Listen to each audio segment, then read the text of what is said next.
Bon, il y a deux sortes de dérapage. On a le sous-virage, c'est-à-dire tu tournes le volant, la voiture continue tout droit. Ou par exemple, la voiture veut partir en tête à queue.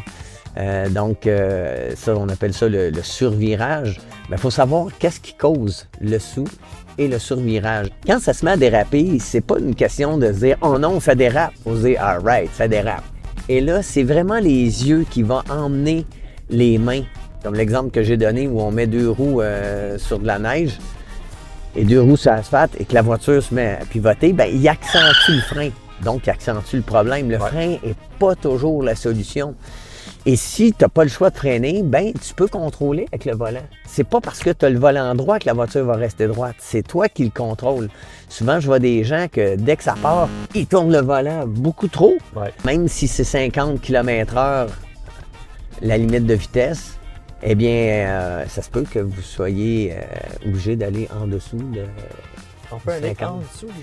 Oui, exactement. C'est l'autre élément qui est le plus dangereux, je dirais. C'est quand on a beaucoup de vent, qu'on se retrouve sur l'autoroute et on est à 100 km/h. Tu circules sur de la glace noire et tu t'en rends pas compte du tout. Et quand ça se met à freiner devant, là, c'est l'empilade. Tout le monde se rentre dedans. Quand vous avez des situations où il y a du vent, où vous voyez que là, c'est peut-être une petite affaire plus noire, il y a des variations de couleurs qui vont faire en sorte déjà que de vous emmener un indice. Mais si vous ne remarquez pas ça, bien, vous allez vous faire jouer de vilains tours. Ça vaut la peine, à ce moment-là, de ralentir quand on sait qu'on est sur la glace noire. Ou bien, ce que vous pouvez faire, c'est décaler votre voiture. Vous savez, une voiture, ça peut circuler là, dans l'accotement. Là. Okay. Si jamais vous êtes mal pris. Si vous restez là où les gens circulent, bien, ce qui arrive, c'est que le flocon tombe au sol, le pneu passe sur le flocon fond, et c'est ça qui transforme le flocon en glace sur la chaussée.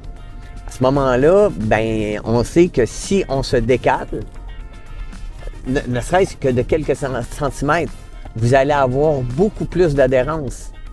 Et ainsi, vous allez être capable de ralentir le véhicule de façon beaucoup plus efficace.